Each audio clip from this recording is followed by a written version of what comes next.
Nouvelle leçon de terminale S, le travail d'une force.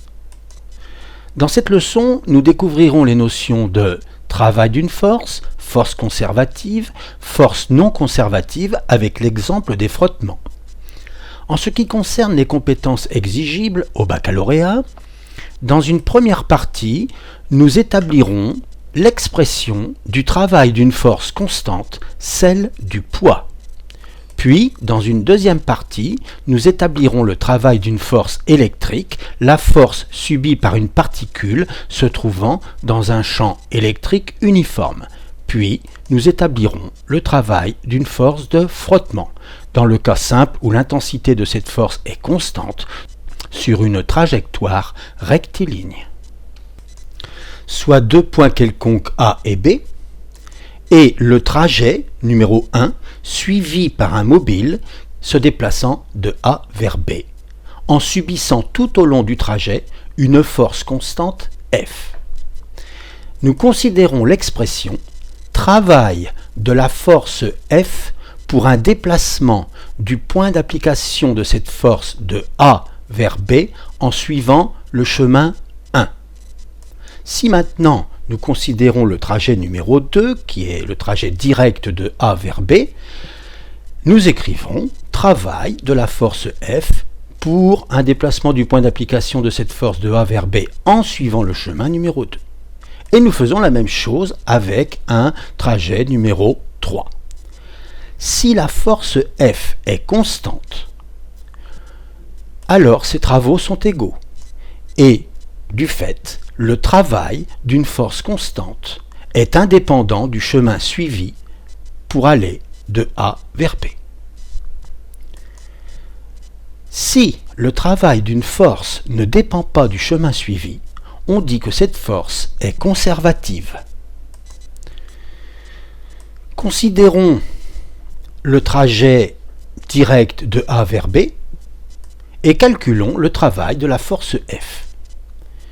Alors nous traçons le vecteur AB parce que la définition du travail de la force F pour un déplacement de A vers B, alors vous voyez je n'écris plus numéro 2 ici parce que comme c'est indépendant du chemin suivi, je n'ai plus besoin de préciser le chemin. Le travail, c'est le produit scalaire du vecteur force par le vecteur déplacement. Et vous avez peut-être appris en mathématiques que le produit scalaire, c'est la norme du premier vecteur multipliée par la norme du deuxième vecteur multipliée par le cosinus de l'angle entre les deux vecteurs. Si en mathématiques, pour écrire une norme, on écrit deux petites barres verticales à gauche et deux petites barres verticales à droite, en physique, c'est plus simple, on supprime la flèche du vecteur.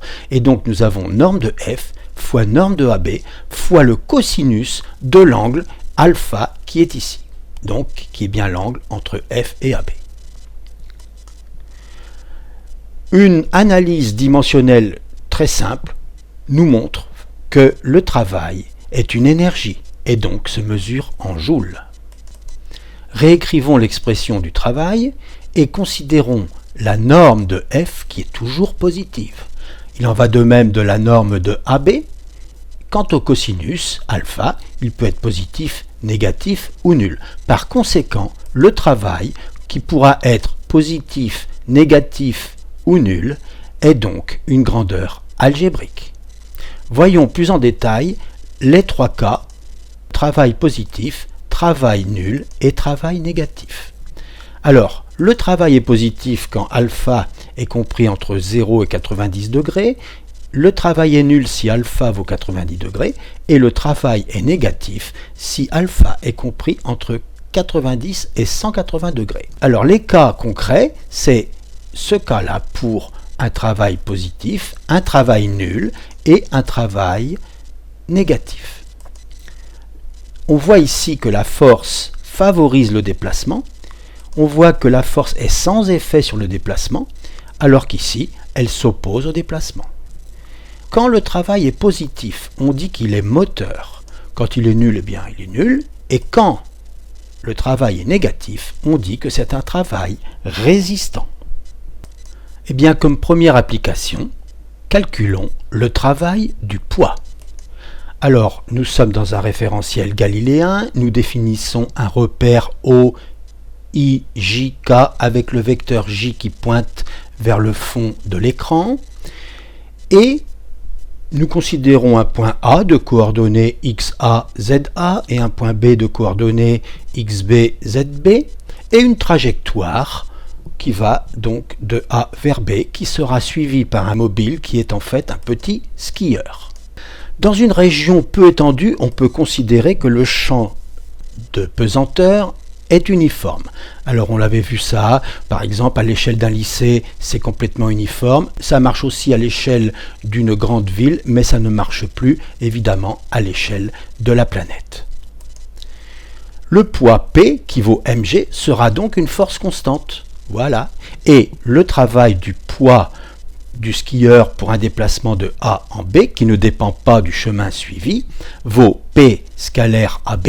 Je remplace P par mg, et donc ça me fait mg scalaire AB.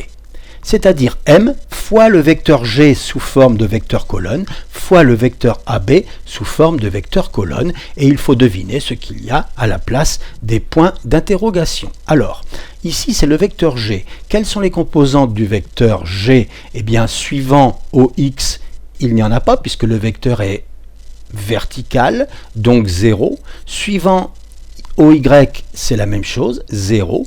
Et suivant l'axe OZ, attention, puisque G est orienté vers le bas alors que Z l'est vers le haut, eh bien c'est moins G. Pour ce qui est du vecteur AB, eh bien la composante selon X, c'est XB moins XA. Selon Y, il n'y en a pas, 0. Et suivant Z, eh bien c'est ZB moins ZA. Vous avez peut-être vu en mathématiques une autre façon de calculer le produit scalaire. On fait première composante fois première composante, donc ici 0 fois xb moins xa, ça fait 0, plus deuxième composante fois deuxième composante, donc 0, plus troisième composante fois troisième composante. Voilà. Et donc nous trouvons que le travail du poids pour un déplacement de A en B, c'est mg facteur de ZA moins ZB. Et puisque ZA moins ZB est positif et que je multiplie par mg qui est la masse positive fois la norme de g positive, alors je trouve que le travail du poids du skieur est moteur. Nous allons maintenant calculer à nouveau le travail du poids du skieur, mais avec une autre méthode. Alors, nous considérons le vecteur AB et nous écrivons que le travail du poids, c'est donc le produit scalaire PAB, c'est-à-dire mg scalaire AB. Et donc, m fois norme de g fois norme de AB fois le cosinus de l'angle entre g et AB, ce que les physiciens notent plutôt, m norme de g, norme de AB, cosinus de l'angle entre g et AB, qui est donc cet angle-là, alpha.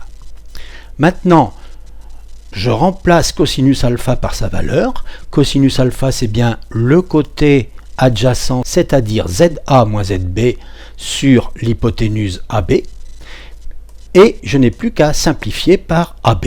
Et je trouve que le travail du poids pour un déplacement de A vers B, c'est mg ZA moins ZB, c'est-à-dire exactement la même chose que précédemment.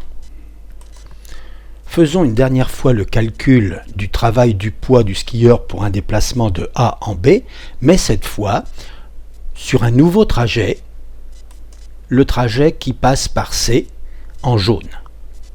Certes, c'est un trajet qui n'est pas physiquement réalisé, mais qui reste mathématiquement valable. Le travail du poids pour aller de A en B, c'est le travail du poids pour aller de A en C, plus le travail du poids pour aller de C en B. Ceci est une propriété du produit scalaire. Considérons la somme des deux produits scalaires. P scalaire AC plus P scalaire CB, ça donne m g norme de P fois norme de AC fois le cosinus de l'angle entre G et AC qui donc vaut 0 sur la portion AC, plus m norme de G norme de CB, cosinus pi sur 2 qui est l'angle entre G et CB sur la portion CB. Le cosinus 0 vaut 1, le cosinus pi sur 2 vaut 0, autrement dit on obtient MGAC. Et MGAC, c'est MG ZA moins ZB.